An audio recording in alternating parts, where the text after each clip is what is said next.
Camada 8. Olá, querido ouvinte. Seja bem-vindo a esse que é o nosso primeiro episódio do podcast do NICBR, o Camada 8, sua nova fonte de informação sobre redes e infraestrutura na internet. Eu sou Eduardo Barazal Morales. E eu sou Andréa Erina Como. E nesse primeiro episódio vamos falar sobre um tema que não sai do noticiário: o coronavírus. Pois é, não tem como fugir do assunto. Mas vamos com calma, fique tranquilo. Nós não vamos ensinar você a lavar as mãos. O nosso foco aqui vai ser o impacto dessa pandemia na nossa área de redes. Mas antes, caso você não conheça o NICBR, nós somos uma entidade sem fins lucrativos.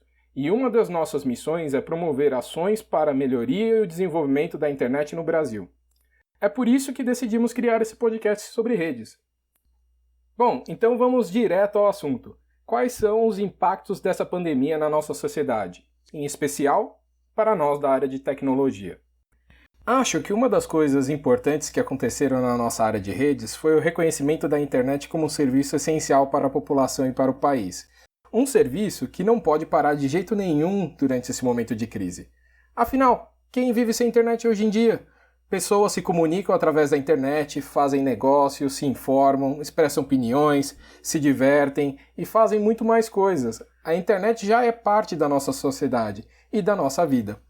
Tudo integrado e globalizado. Se formos olhar o decreto presidencial que saiu alguns dias atrás, ele coloca a internet em pé de igualdade com as atividades de defesa nacional e assistência à saúde. Quer maior valorização dos trabalhos dos provedores de internet? Aqui já vai o nosso muito obrigado a vocês. Continue assim.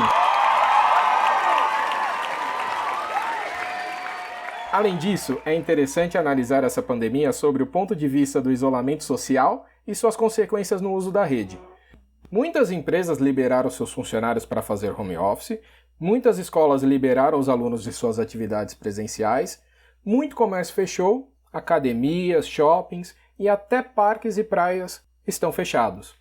O fato é, muitas pessoas agora estão isoladas em casa consumindo conteúdo online. O consumo de internet aumentou e muito, inclusive em horários diferentes do horário de pico. O próprio XBR vem batendo recorde atrás de recorde. Chegou a 10 tera, depois 11 tera e não para de crescer. Logo chega nos 12 tera. Tem inclusive provedor falando que é possível que o tráfego dobre ou triplique se continuar dessa maneira. Também, né? Com tanta gente assistindo vídeos, fazendo conferências, ouvindo música, tudo ao mesmo tempo, o tráfego tinha mesmo que aumentar. Mas será que existe algum risco da internet congestionar? Bom, as redes, os backbones e os PTTs são construídos com alguma reserva para permitir o crescimento, mas nada é 100% garantido e alguns gargalos podem acontecer.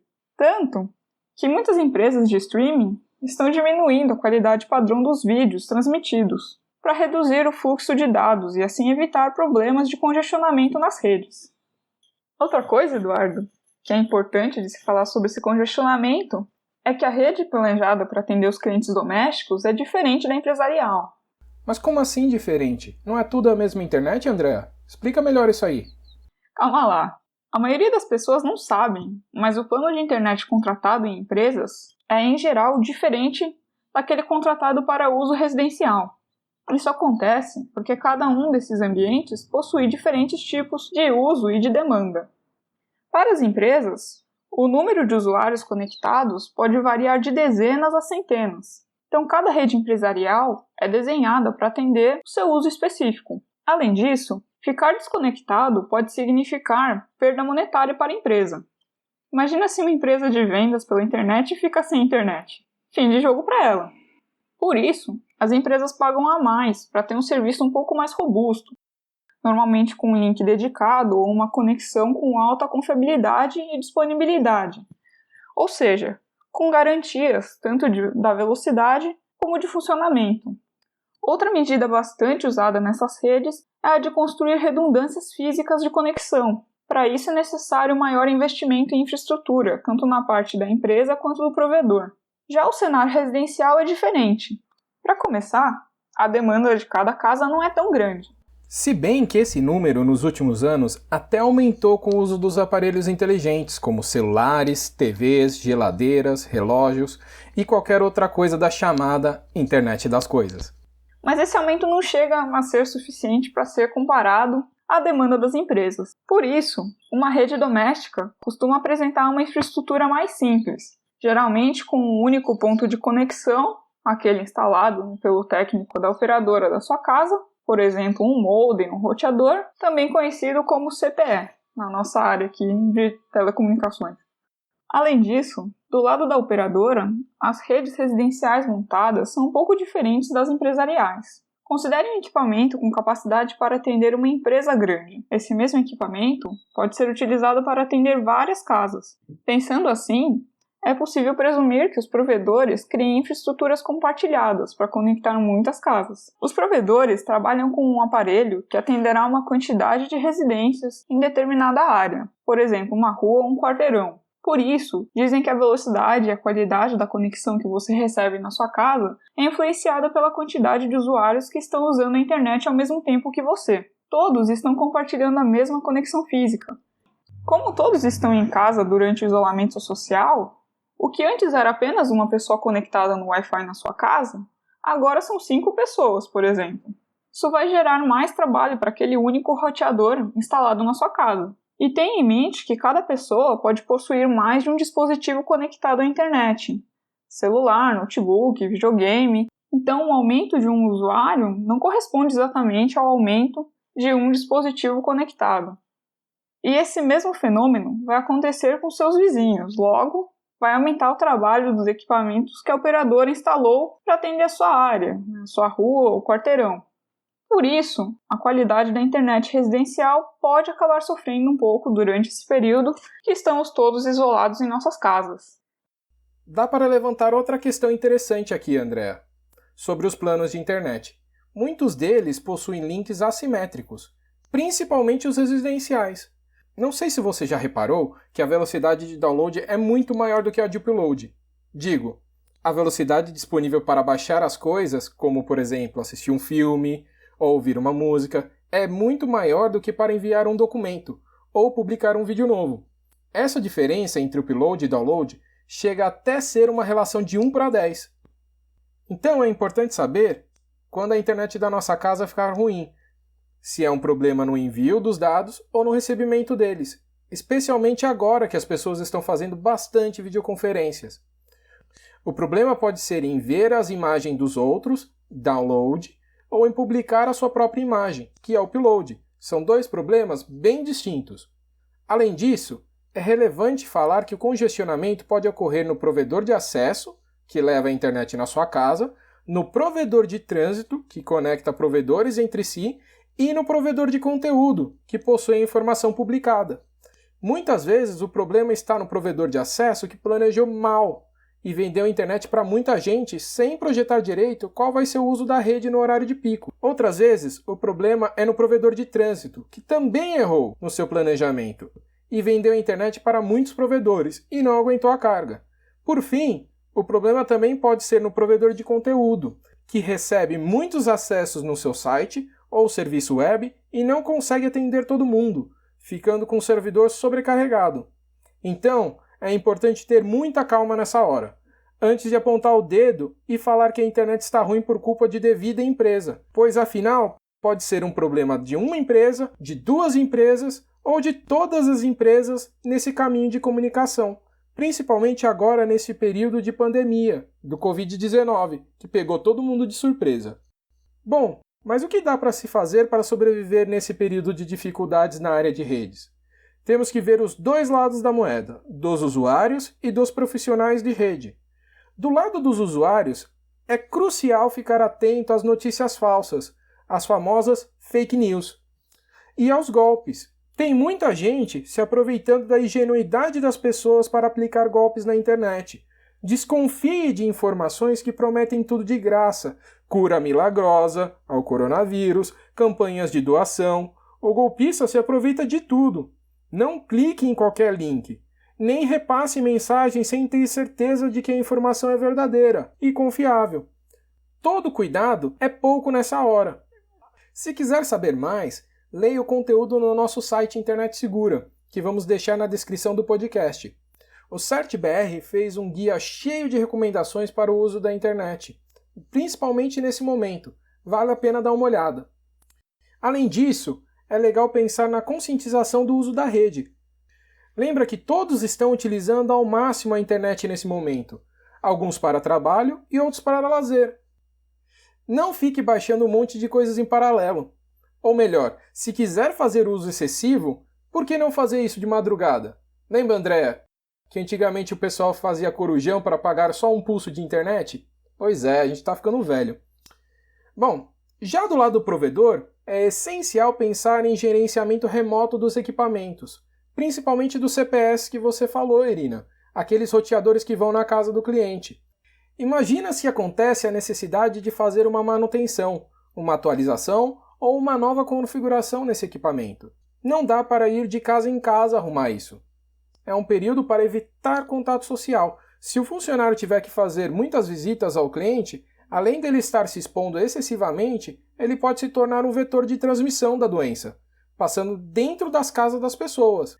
Então, tem que automatizar os processos manuais e começar a monitorar e gerenciar remotamente. Se antes era necessário, agora é essencial.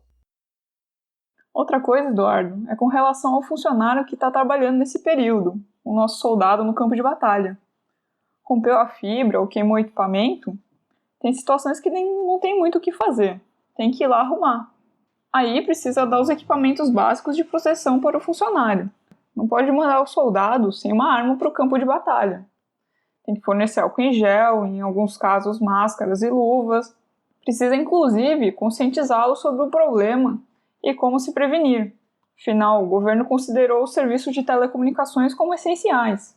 Então não dá para esperar, precisa agir agora. Além disso, é interessante pensar em implantar IPv6. Sei que muitos já devem estar cansados de ouvir a gente falar de IPv6, principalmente de mim. Mas nesse caso, ele pode ajudar aliviando os NATs e CGNATs, aquelas máquinas que são responsáveis por traduzir os endereços IPv4 privados em endereços IPv4 públicos. Quanto maior o tráfego o provedor tiver, mais essas máquinas vão ser utilizadas, pois afinal todos os pacotes da comunicação precisam ser traduzidos na hora de enviar para a internet. É um ponto de gargalo na rede dos provedores. Se essa máquina falha, fica sobrecarregada, o provedor para e os clientes ficam sem acesso à internet. Com o IPv6 não tem esse problema, não precisa fazer essa tradução. Só de implantar ele, o processamento das máquinas de NAT vão diminuir. Sem falar que quando a máquina possui os dois endereços, ela tenta fechar a comunicação com um protocolo que é mais rápido. Se for o IPv6, a comunicação fica em IPv6. Se for o IPv4, fica em IPv4. É uma técnica chamada de Happy Eyeballs, que permite sempre a melhor experiência para o usuário. Então, não tem por que não implantar IPv6. Além disso, os endereços IPv4 já estão se esgotando e em breve devem acabar por aqui na região da América Latina, mas isso é assunto para outro podcast. Me lembrei de outra coisa importante, Eduardo. Sabia que a Comissão de Ciência, Tecnologia, Inovação, Comunicação e Informática do Senado Federal, a Anatel e as associações também estão trabalhando intensamente para definir quais são as melhores medidas a serem tomadas pelo setor de telecomunicações nesse período de disseminação do Covid-19? Gostaria de aproveitar para destacar aqui algumas dessas medidas listadas por essas entidades. Sabemos que uma das medidas importantes para combater o coronavírus é a transparência das informações. É importante que a população saiba o que está acontecendo para a segurança de todos. Por isso, recomenda-se que os provedores liberem um acesso sem custo ao aplicativo informativo do Ministério da Saúde, o Coronavírus-SUS. Além disso, recomenda-se também que os serviços de internet de órgãos públicos, postos de saúde, hospitais, farmácias, laboratórios de exames clínicos, tanto público quanto privado, sejam mantidos para garantir as comunicações entre o governo federal, a OMS e o Ministério da Saúde. Com isso em mente, recomenda-se também priorizar no atendimento de solicitações de reparo nos estabelecimentos de saúde e serviços de emergência. Lembrando que agora tem muita gente se consultando através da telemedicina. que é um novo marco do uso da internet no nosso país. Também foram mencionadas medidas em relação à internet para a população geral. Recomenda-se manter uma boa qualidade de internet para os clientes dos provedores, tendo em mente que o entretenimento online poderá manter as famílias em suas casas. Inclusive, uma sugestão feita é ampliar a velocidade de conexão nos acessos físicos da banda larga, mas recomenda-se evitar medidas de ampliação súbita nas redes, que possam ocasionar uma interrupção ou uma degradação na qualidade do serviço internet. Pois é, André, é muita coisa ocorrendo na nossa área de redes no momento. É um momento de se unir para conseguir superar esse problema. Claro, né? União online. Cada um seu quadrado para não espalhar mais a doença. Por fim, queríamos dar alguns avisos sobre os cursos e eventos que tínhamos programados para esses meses de março, abril e maio. Bom, como muitos já sabem, nós adiamos os eventos e cursos desses 3 meses devido ao coronavírus. Tomamos essa medida antes do isolamento ser anunciado pelo governo, por acreditarmos que poderíamos estar colocando os nossos alunos e professores numa situação de risco. Agradecemos a compreensão de todos por isso. A gente sabe o quanto é frustrante para os alunos que já tinham sido selecionados. Realmente foi algo inesperado e esperamos que isso melhore logo. Enquanto isso, vamos fazer mais eventos online e podcast. Enfim, essas são algumas das questões que a gente queria trazer para vocês nesse primeiro episódio. Se vocês gostaram, nos ajudem a divulgar o podcast e nos escrevam para mandar sugestões de temas, dúvidas, elogio e críticas. Não, críticas não. Você guarda para você. Brincadeira. Mande e-mail para cursosseptro@nic.br para falar com a gente. Esperamos que você tenha gostado e qualquer problema é culpa da camada 8. Obrigado por acompanhar até aqui e até a próxima. Obrigada pela audiência, até mais. Tchau!